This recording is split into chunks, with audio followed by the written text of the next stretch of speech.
என் நெஞ்சில் குடியிருக்கும்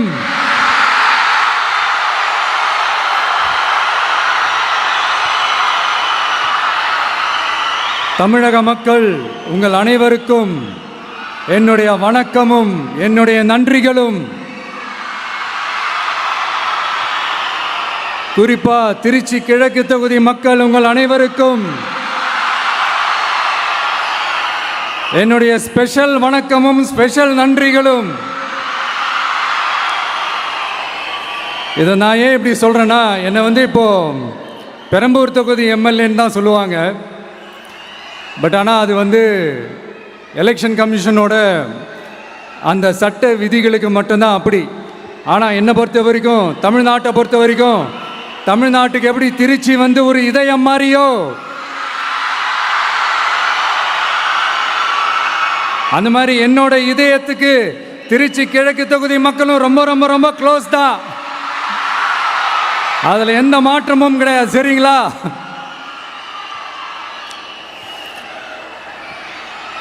ஆட்சிக்கு சில வாரங்கள் கூட ஆகலை. 6 மாதம் அமைதியாக இருப்போம்னு சொன்னவங்களாம் 6 நாள் கூட அமைதியாக இருக்க முடியல. ஆட்சிக்கு அரை மணி நேரத்திலே ஆரம்பிச்சிட்டாங்க. பாவம், ஒரு கல்யாண வீட்டிலலாம் போய் புலம்பிட்டு இருக்காங்க. நான் சொன்னதெல்லாம் நடக்குதா? 1 by 1 எல்லா புலம்பல்ஸும். அது மாதிரி இத்தனை வருஷமா மாற்றி மாற்றி உங்களை ஏமாத்திக்கிட்டு இருந்த இந்த 2 பேரையும் வேண்டாம்னு சொல்லி ஒதுக்கிட்டு உங்களுக்காக உண்மையா உழைக்க வந்த உங்க விஜய, உங்க அண்ணனை, உங்க தம்பிய முதல் அமைச்சரா இல்ல முதல் சேவகனா ஆக்கியிருக்கிறீங்க. தலை வணங்கி ஒட்டுமொத்த தமிழக மக்களுக்கும் இந்த நேரத்தில் என்னுடைய நன்றியை தெரிவிச்சுக்கிறேன். இந்த நேரத்தில் எங்களுக்கு ஆதரவு தெரிவித்த அத்தனை இயக்கங்களுக்கும், அத்தனை இயக்கத்தின் தலைவர்களுக்கும் மீண்டும் என்னுடைய நன்றியை தெரிவிச்சுக்கிறேன்.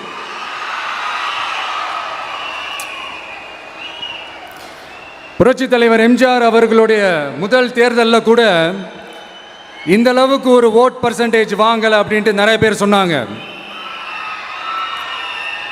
ஆனால் நீங்கள் டிவி கேட்க அவ்வளோ நீங்கள் ஆதரிச்சிருக்கிறீங்க.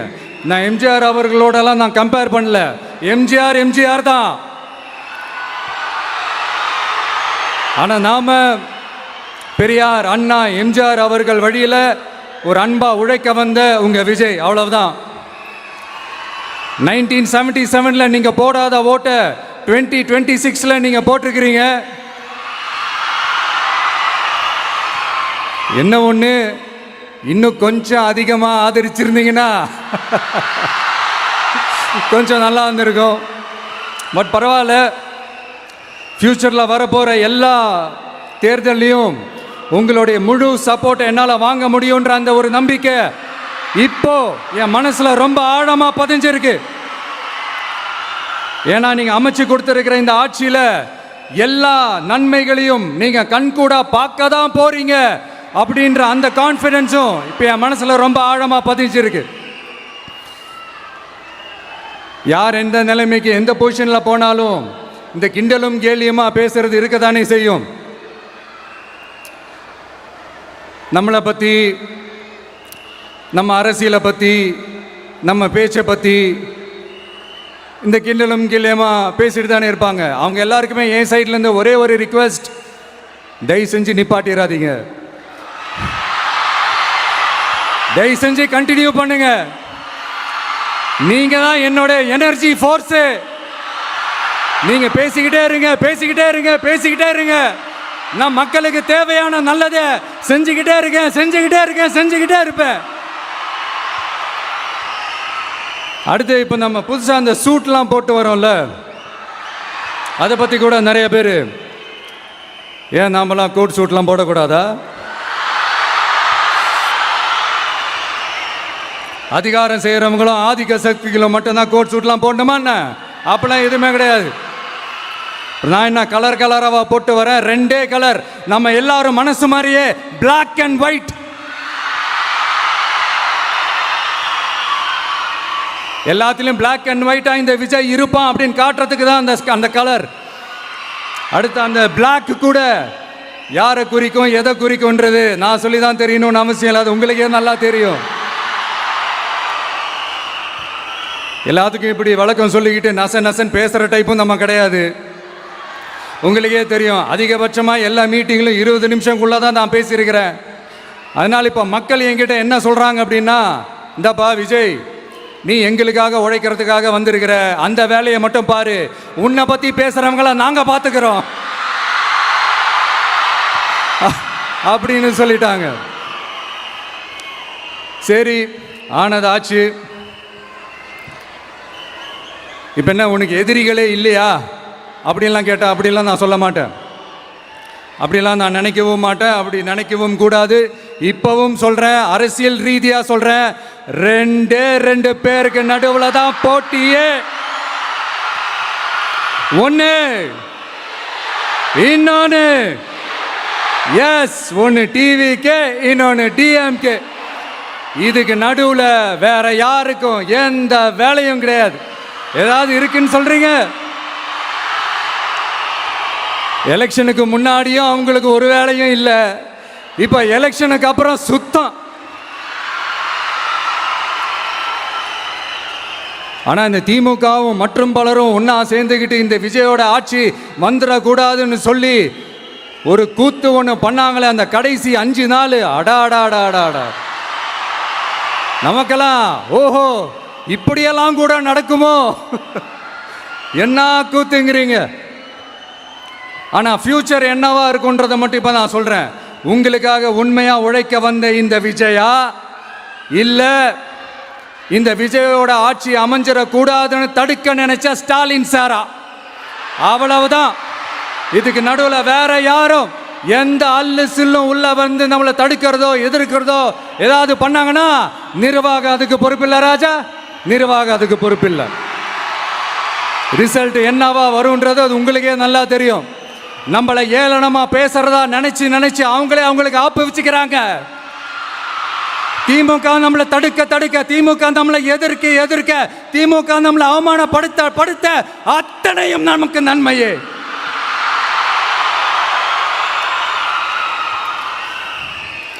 ஒன்று கவனிச்சிங்களா மக்களே, நம்ம ஆட்சிக்கு வந்ததுக்கு அப்புறம் ஒரு விஷயம் ஒன்று நடந்துகிட்டு இருக்கு. இது இந்த ஜென்சி தலைமுறையை அட்ராக்ட் பண்ணுறதுக்காக இங்கிலீஷ் தமிழ் கலந்த அறிக்கை, அது சொல்ல வந்த நினைச்சிங்களா? அந்த காமெடியெல்லாம் கிடையாது.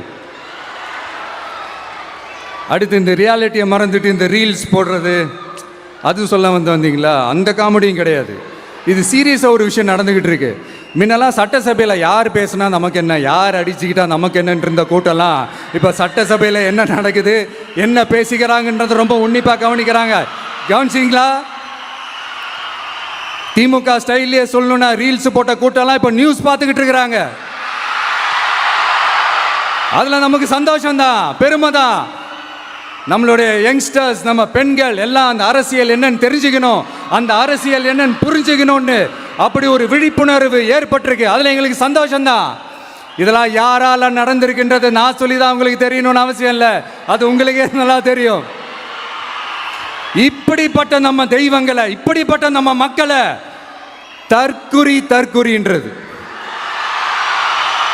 இன்னமும் சொல்லிக்கிட்டு இருக்கிறாங்க. நான் காஞ்சிபுரத்தில் சொன்னதை தான் இங்கே நான் திரும்பவும் ரிப்பீட் பண்ணுறேன். நீங்கள் தற்குறின்னு சொன்னீங்களே, அவங்க தான் உங்களோட அரசியல் வாழ்க்கையே ஒரு கேள்விக்குறி ஆக்கியிருக்கிறாங்க. கேள்விக்குறி ஆக்கிட்டாங்க, இன்னமும் ஆக்க போகிறாங்க. அன்னைக்கு நான் சொன்னப்போ சிரிச்சவங்களாம் இன்னைக்கு என்ன பண்ண போகிறாங்களோ.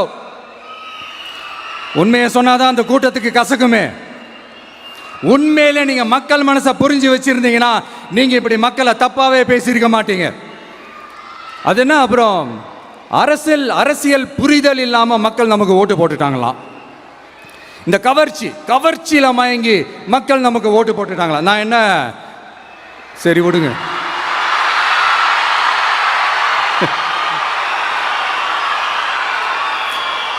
மக்கள் அவங்களுக்கு ஓட்டு போட்டா அந்த மக்கள் நல்லவங்களாம், அதே மக்கள் நமக்கு ஓட்டு போட்டா அந்த மக்கள் கெட்டவங்களா? தற்குறியா? இதே மக்கள் தான் இத்தனை வருஷமா அவங்களுக்கு ஓட்டு போட்டுட்டு இருந்தாங்க. உங்களுக்கு மட்டும் என்ன, வேற ஏதாவது பிளானட்ல இருந்து குதிச்சு ஓட்டு போட்டு போனாங்களா? தற்கொரியாமா, தற்கொரி நல்லா வருது, வேணான்னு பாக்குறேன். எங்க அண்ணன் விஜயகாந்த் அண்ணன் சொல்ற மாதிரி, அண்ணா அவர்கள் ஆரம்பிச்ச கட்சியை ஒரு அடிமை கூடாரமா ஆக்குனது யாருங்க சார்? இப்படியெல்லாம் ஆக்கிட்டு உண்மையை சொல்லு உடன்பிறப்பேவா. உங்களோட அந்த உண்மையான உடன்பிறப்புக்கெல்லாம் என்ன சொல்றாங்க தெரியுமா சார்? திமுக இப்படி ஆனதுக்கு காரணம், அந்த காரணத்தை வெளியிலலாம் போய் தேடாதீங்க, உங்க குடும்பத்துக்குள்ளேயே கேளுங்கிறாங்க. உங்களுக்காக மாடா உழைச்சி தேஞ்சு போய் கிடக்கிறோம். திமுக இப்படி ஆனதுக்கு காரணம் உழைக்காம சொகுசா இருக்கிற உங்க குடும்பத்துக்குள்ளேயே போய் கேளுங்கிறாங்க. ஒவ்வொரு திமுக தொண்டனும் அதை சொல்றாங்க. அதை புரிஞ்சிக்காம நம்மளையும் நம்ம மக்களையும் தப்பா பேசிக்கிட்டு, நீங்க மக்களை தப்பா பேசுனீங்கன்னா இந்த விஜய் வந்து கேள்வி கேட்பான், சும்மா இருக்க மாட்டான்.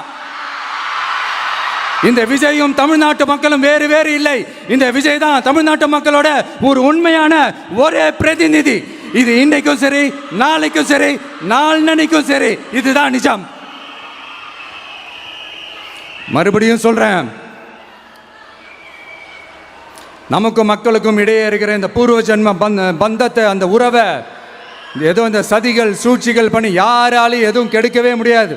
கெடுக்க ட்ரை பண்ணீங்க நம்ம ஆட்சிக்கெல்லாம் வரதுக்கு முன்னாடி, என்ன சதிகள், என்ன சூழ்ச்சிகள், என்னென்னலாம் பண்ணி எப்படியெல்லாம் தடுத்துடலான்னு. ஆனால் இப்போ ஆட்சிக்கு வந்த இந்த சாமானிய மக்கள் ஆட்சியை நீங்கள் இந்த எதிர்கட்சியாக இருக்கும் போது ஒன்று யூஸ் பண்ணுவீங்களே, இந்த பழைய டெக்னிக்கு, அதெல்லாம் யூஸ் பண்ணி நம்மளையும் மக்களையும் பிரிச்சலாம்னு நினச்சிங்கன்னா அது ஒரு காலம் நடக்காது. மக்கள்லாம் ரொம்ப தெளிவாயிட்டாங்க சார், ரொம்ப தெளிவாயிட்டாங்க. அதனால ஒரு ஆக்கப்பூர்வமான ஒரு எதிர்கட்சியை செயல்பட்டு மக்கள் மனசை வெல்ல பாருங்க. இந்த கடைசி லாஸ்ட் 1 மந்த்தாக நடந்த ஒரு சில விஷயங்கள் உங்ககிட்ட நான் ஷேர் பண்ணணும்னு ஆசைப்படுறேன். இந்த 200 யூனிட் மின்சாரம், கட்டணமில்லா மின்சாரம் அறிவித்தோம். அதில் ஆல்ரெடி இருந்த 100 யூனிட் திமுக கொடுத்தது கிடையாது. மேடம் ஜெயலலிதா மேடம் இருந்தப்போ செஞ்சுட்டு போனது.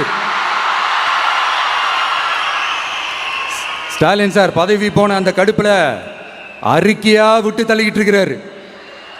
என்ன பண்ணீங்க உங்களுடைய ஆட்சியில்? மக்கள் பணத்தை, டாஸ்மாக்லேருந்து அடித்த அந்த பணத்தை, ஊழல் செஞ்ச அந்த ஃபைலை க்ளோஸ் பண்ணுறதுக்கு அலையா அலைஞ்சிங்க. ஆனால் இந்த விஜய் மக்களுக்கு தொந்தரவாக இருக்கிற அதே டாஸ்மாகை க்ளோஸ் பண்ணா. விவசாயிகளோட அந்த கடனை தள்ளுபடி மேக்சிமம் இந்த 1 மந்த்ல என்ன செய்ய முடியுமோ அதை செஞ்சான். நீங்க தான் அந்த நிதி சம்பந்தமா இருக்கிற எல்லா கேட்டையும் லாக் பண்ணி வச்சுட்டு போயிருக்கிறீங்க. அதை சரி செய்ய வேணாமா? அதை ஒழுங்குபடுத்த வேணாமா? அதனால மறுபடியும் சொல்றேன், இந்த விஜய் பொய் சொல்லி ஏமாத்துறதுக்காகலாம் அரசியலுக்கு வரல. உங்க கூடவே நிக்கிறதுக்காக மட்டும்தான் அரசியலுக்கு வந்திருக்கிறேன். அதுல எந்த மாற்று கருத்துமே கிடையாது. கவலையப்படாதீங்க விவசாய பெருமக்களே. அடுத்து இந்த சட்டம் ஒழுங்கு, அது சரியில்லை இது சரியில்லைன்னு சொல்லி திமுகவும் மற்றும் பலரும் மாறி மாறி கூவுறீங்க. நான் ஒன்று கேட்குறேன், இந்த மாடல் அரசுன்னு சொல்கிறீங்களே, அதில் என்ன செஞ்சு வச்சுட்டு போயிருக்கீங்க? ஒரு ஊர் விடாமல், ஒரு தெரு விடாமல் போதைப் பொருள் கலாச்சாரம் அப்படியே ஸ்ப்ரெட் ஆகி கொட்டி கிடக்குது. அது அப்போவே இனிஷியல் ஸ்டேஜ் அதை நீங்கள் கண்ட்ரோல் பண்ணியிருந்தீங்கன்னா இத்தனை பெண்களை இழக்க வேண்டிய ஒரு சூழ்நிலை ஏற்பட்டிருக்குமா? எல்லாத்தையும் பண்ணிட்டு பழிய தூக்கி ஏன் மேலே போடுறாங்க? நீங்கள் என்ன பழி நம்ம மேலே போட்டாலும் மக்கள் நிம்மதியாக வாழக்கூடிய அந்த செயலை கண்டிப்பாக இந்த விஜய் செஞ்சு தான் காட்டுவான். அதுக்காக தான் எஃபிஷியண்டான போலீஸ் ஆஃபீஸர்ஸ் நான் அப்பாயிண்ட் பண்ணியிருக்கிறேன். எஃபிஷியண்டான அந்த போலீஸ் ஆஃபீஸர்ஸ் டீம் நான் அப்பாயிண்ட் பண்ணியிருக்கிறேன். பெண்கள் பாதுகாப்பான அந்த சிங்க பெண் காவல் படை நெக்ஸ்ட் வீக் அதை இனாகரேட் பண்ண போகிறோம். தப்பு செஞ்சவங்களுக்கான தண்டனை, அதுக்கான சார்ஜ் ஷீட் எல்லாமே ரொம்ப ஃபாஸ்ட்டாக ரொம்ப ஸ்பீடாக செய்கிறதுக்கான அந்த வேலையை செய்ய சொல்லியிருக்கிறோம். கோர்ட்டில் கூட தப்பு செஞ்சவங்களுக்கான அந்த கடுமையான தண்டனை வாங்கி கொடுக்கறதுக்கான அந்த வேலையையும் ரொம்ப சீக்கிரமாக செய்ய சொல்லியிருக்கிறோம். அதனால் நீங்கள் என்ன பழி நம்ம மேலே போட்டாலும் உண்மையாக உறுதியாக மக்களுக்கு தேவையான எல்லா விஷயங்களையும் இந்த விஜய் செஞ்சு தான் காட்டுவான். இப்படியெல்லாம் நம்ம சொல்கிறதுனால இவங்க என்ன சொல்லுவாங்க தெரியுமா? அவங்க தான் ஆட்சியிலே இல்லையே, அப்புறம் ஏங்க அவங்கள குறை சொல்கிறீங்க அப்படின்னு கேட்பாங்க. வேரில் வெந்நியை ஊற்றிட்டு போனவங்கள வெளிச்சம் போட்டு காட்டாமல் பின்ன வேற என்ன சொல்லுவாங்க? இதெல்லாம் மக்கள்கிட்ட நம்ம தெளிவாக எடுத்து சொல்லணும் இல்லையா? அதுக்காக தான் இதெல்லாம் சொல்லிகிட்டு இருக்கிறேன்.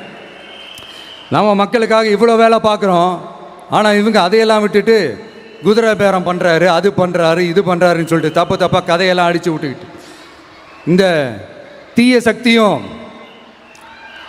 தீந்து போன சக்தியும் அதாங்க திமுகவும் மற்றும் பலரும் ஒன்னா சேர்ந்துக்கிட்டு திருட்டுத்தனமா யாருக்கும் தெரியாம ஒரு ஓரமா மூலையில உட்கார்ந்துட்டு பேரம் பேசி கூட்டு சேர்ந்து ஆட்சி அமைச்சு கொள்ளையடிக்க திட்டம் போட்டாங்க. அது ஏன் தெரியுமா? உங்களோட இந்த டிவிக்கு ஆட்சி அமைஞ்சா அவங்க பொழப்பே போயிடும். அந்த கொள்ளையடிக்கிறது, லஞ்சம், ஊழல் எல்லாமே கத்தம். அதான் இந்த காரணம். அடுத்து ஸ்டாலின் சார், திமுக இப்போ தீய சக்தி மட்டும் இல்ல, மக்களை விட்டு ரொம்ப தூரமா போன தூர சக்தி,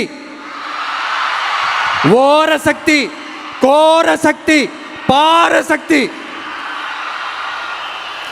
நீங்க எப்போ இந்த தீந்து போன சக்தியோட நீங்க கூட்டு சேர்ந்துக்கிட்டு ஆட்சி அமைக்கணும்னு நினைச்சீங்களோ, அப்பவே இந்த திமுக தூர்ந்து போன சக்தியாகவும் ஆயிடுச்சு. நீங்களாம் நம்மளை பத்தி அவதூறு பேசலாமா சார்? இது நியாயமா? மக்களை இவ்வளவு பெரிய மக்கள் சக்தி நம்மளோடு இருக்கும் போது நமக்கு எதுக்கு வேற அரசியல்? எலெக்ஷன்ல 50-60 வருஷமா இருந்த சாதியை உடைச்சிருக்கிறோம், மதத்தை உடைச்சிருக்கிறோம், காசு கொடுத்து ஓட்டு வாங்கறத உடைச்சிருக்கிறோம்.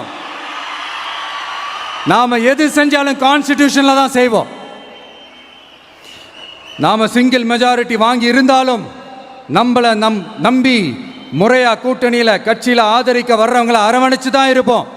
நான் இப்பவும் மீண்டும் டிக்ளேர் பண்றேன், டிவிகே ஆட்சி எந்த பாகுபாடும் இல்லாம எல்லாருக்குமான ஒரு ஆட்சியா தான் இருக்கும். அதுல எந்த மாற்றமும் கிடையாது. ஸ்டாலின் சார் மாதிரி ஊசலாட்டம் இருக்கவே இருக்காது. மதச்சார்பற்ற கொள்கையில சமரசமே இல்லை. மாநில உரிமைகளை விட்டு கொடுக்கவே மாட்டோம். நதி நீர் உரிமைகளை விட்டு கொடுக்கவே மாட்டோம். சமூக நீதி, சம நீதிய, சமத்துவ நீதிய ஒரு நாளும் விட்டு கொடுக்கவே மாட்டோம். அதனால திருச்சி கிழக்கு தொகுதி மக்களே, தமிழ்நாட்டில் இருக்கிற 234 தொகுதியும் நம்ம தொகுதி தான். அதுல எந்த கட்சி ஜெயிச்சிருந்தாலும் அது நம்ம தொகுதி தான். பெரம்பூரா இருக்கட்டும், திருச்சி கிழக்கா இருக்கட்டும், எனக்கு 2 கண்கள் மாதிரி. அதுலயும் திருச்சி கிழக்கு என் செல்ல புள்ள மாதிரி. அதனால வரப்போற இடைத்தேர்தல்ல உங்க வீட்டில் இருக்கிற ஒருத்தரை, உங்கள ஒருத்தரை தான் வேட்பாளரா நிக்க வைக்க போறோம். நீங்க எப்படி இந்த விஜய்க்கு ஆதரவு கொடுத்து ஓட்டு போட்டு ஜெயிக்க வச்சீங்களோ, அதே மாதிரி வரப்போற இடைத்தேர்தல்ல உங்களுடைய அந்த வேட்பாளரையும் ஜெயிக்க வைப்பீங்கன்ற அந்த ஒரு நம்பிக்கை நான் முழுமையாக தான் நம்புறேன். உங்களுக்காக உழைக்க வந்திருக்கிறேன். உங்களுக்காக எல்லா விஷயத்தையும் நான் பார்த்து செய்வேன். ஊழல் இல்லாத, லஞ்சம் இல்லாத ஒரு ஆட்சியை நான் கொடுப்பேன். I understand. ஒரே நாள் அது நடக்காததான், ஒரு மேஜிக் இல்லை. பட் ஒரு நாள் அதை நான் நடக்க வைப்பேன். எனக்கு இப்போ வேற எந்த வேலையும் இல்லை உங்களுக்காக உழைக்கிறத தவிர. என் கடன் இனி என் மக்களுக்கு பணி செய்து கிடைப்பதே. மீண்டும் என்னை ஜெயிக்க வச்ச தமிழக மக்களுக்கும் திருச்சி கிழக்கு தொகுதி மக்களுக்கும் மீண்டும் என்னுடைய நன்றியை தெரிவிச்சுக்கிட்டு கான்ஃபிடென்ட்டா இருங்க, நல்லதே நடக்கும், வெற்றி நிச்சயம். மீண்டும் சந்திக்கும் வரை நன்றி, வணக்கம்.